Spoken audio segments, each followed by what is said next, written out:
Well, about Stonehenge, and the very first beginnings of Stonehenge were in fact a circle and made of chalk, and so different communities dug an exact circular construction and to show the white chalk underneath. And so this is something which also has been happening previously. We've had many animals in the area, and also figures, for example horses, for example giant men, for example. So this is something which hasn't only happened at Stonehenge, where the chalk underneath has been used to make a pattern. And this circle is thought it was made by different communities, not just one community, but different groups came to be involved in building this construction. And the reason why they think this is because the circle isn't exactly regular, and the tools that they used were they didn't have metal, and but they did make use of what they could do, the materials that they had available. And one of the materials they had available was the antlers of deer, and so they made very good picks, and like pickaxes, and they could use these to dig out the earth. And so this, but another tool they used was actually the jawbones of cattle, for example ox, and so they would use these as sort of like shovels to dig out to the earth as well. So these were very useful, and but when they became worn out and they became no longer sharp, they would just simply throw them down. And but modern archaeologists have found these antlers and these jawbones, and they've been able to carbon date these, and because they're able to carbon date them, they know exactly when they were used, how old they are. And these are of the age of 3000 BC, so roughly 5,000 years old. So this was therefore the very beginnings of Stonehenge, before the stones were put in place. The stones were put in place roughly 500 years later, so 2500 BC. And so we do in fact have two different types of stones. And we have blue stones, which are really from southwest Wales. And so these were actually very different from the larger stones, which are called sarsen stones, which are much closer nearby. And so these sarsen stones, at the time of the last ice age, which is about 10,000 years ago, these were inside the ice as it travelled, moved. But when the ice melted, the stones just fell onto the ground. But it was felt that the way the ancient peoples cut these into these oblong shapes was with the sarsen stone itself, and they would hit the sarsen stones with this same stone, because they couldn't use wood would be too soft, bones, nothing was hard enough except the sarsen stone itself to carve out the stones. And so then they would use levers to lever them onto rollers, which were made from logs. And it's probable that the logs were from pine trees, because there were many pine trees in that area at the time. Pine trees are pioneer trees. They're the trees which firstly arrive after the Ice Age, for example. Using volunteers, students. Always good to ask students to help with things like this. And so they dug a very big pit in the ground, and but it had a slope to one side. But they pulled with rollers. They pulled the sarsen stones over the pit. But above the sarsen stone there'd be another stone, and so that stone they'd pull forward, and gradually this would then alter the centre of gravity, so it would then make it fall into the pit.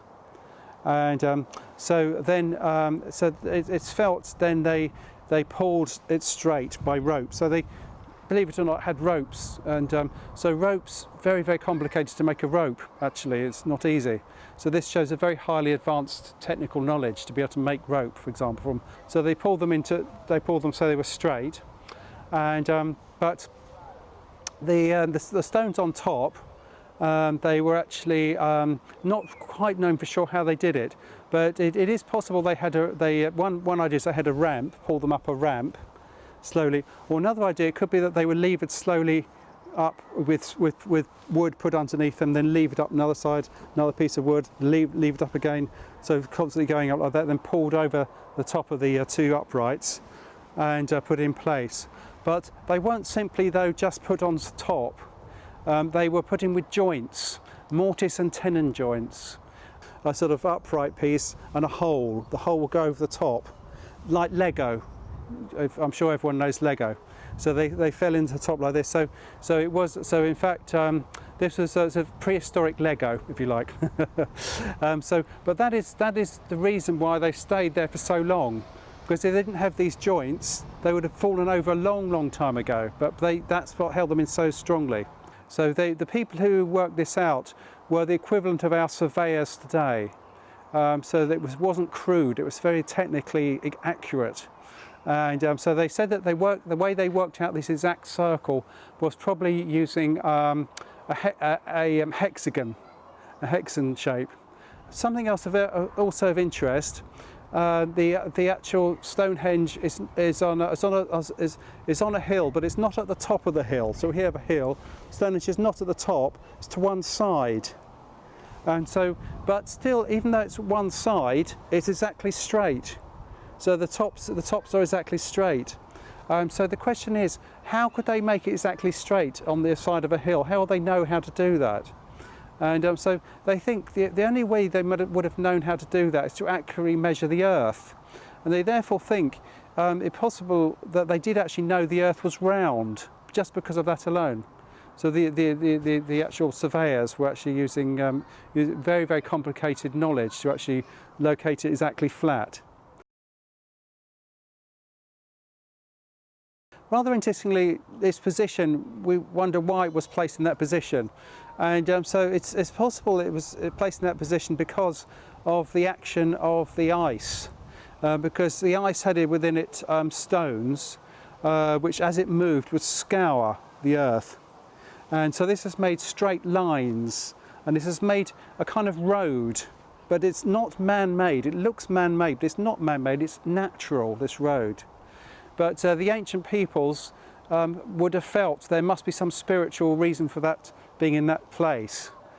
So that's why they feel it would have been placed there, because of that particular reason, and also to be aligned with the movement of the sun, of course, and which of course it's actually very much obviously the sun shines at the time of the equinox directly through the middle, as we know, and so. It has inside a horseshoe shape stones, which are much larger, and then the outside, the stones outside. And so we have the blue stones, which are said to be the blue stones have been moved many times. They've been so these have been placed according to the position of the sun, the movement of the sun, many times. Then to accommodate the larger stones. It's about the larger stones put in afterwards. But those blue stones. It looks like they had been in place earlier in southwest Wales, but they were already in a circle. They weren't carved out especially for Stonehenge. They were already carved out in that place in southwest Wales. So they were picked up, put on and moved, already carved out, already made for a circle in Wales. And so they would have been again put on a sledge, as then on rollers, and pulled towards the coast. And probably put on a raft and eventually taken to the River Avon. And so it's probable that the people actually would actually pull the raft down the River Avon, floating. And so when they get to near Stonehenge, again they would follow the course of this natural road made by the ice, and they'd pull this up from the River Avon. So the blue stones very much felt to have some sort of medicinal purpose, because they're warmer. The actual temperature is warmer than the sarsen stones, and people will go them to chip bits off. So examining them, looking at them very carefully, you can see people have broken pieces off over thousands of years. Have been broken away because people have taken pieces away to keep wear, probably as amulets to ward off ill health. It is a place of burial. Of course, we have many burial sites all around, called burrows. and or barrows really, barrows, not burrows, barrows. And so these sites have been even sort of predating Stonehenge really. There's always been these very important burial sites, probably for local chieftains.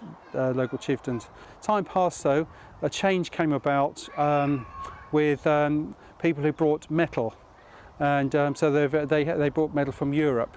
They had, so for example, copper and bronze. Brought about new changes in society because the metalwork was like currency, became like currency. So it was possible for people to become very wealthy. So therefore we started to have these strata in society. This changed society. Today, very possibly we will never know for sure really why Stonehenge was built where it is, but it's possible it's a connection with the ancestors, because there are so many burials nearby. So Darrington Uolls, very close by, is in fact a place which is still existing today. Is there like a sort of like a bund really, in a circular, and it's so big that actually there's a village in the middle of it today. But it was here that there used to be people living permanently who would be servicing the use of Stonehenge. So they would be providing, for example, on feast days at the time of the equinox, pigs, largely. That's what people used to eat a lot in those times. And so they know that they used to make pigs because the pottery has survived.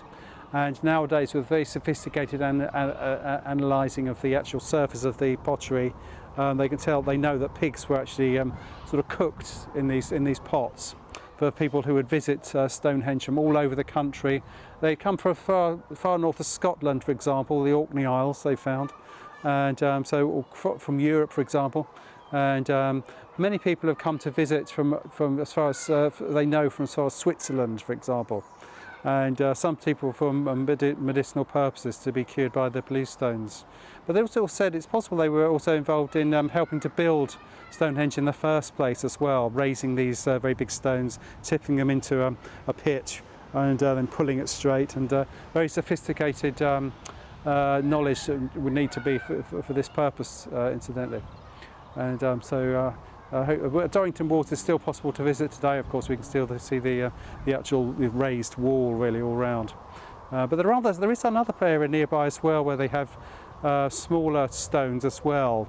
But it is of interest. Before the stones were there, they think they would have been actually, in fact, wood, and so they would have been. That's what created these holes. Which they find lots of holes everywhere. They think before the stones, it would have been wooden tree trunks, and before the actual stones were placed there, but in a similar formation.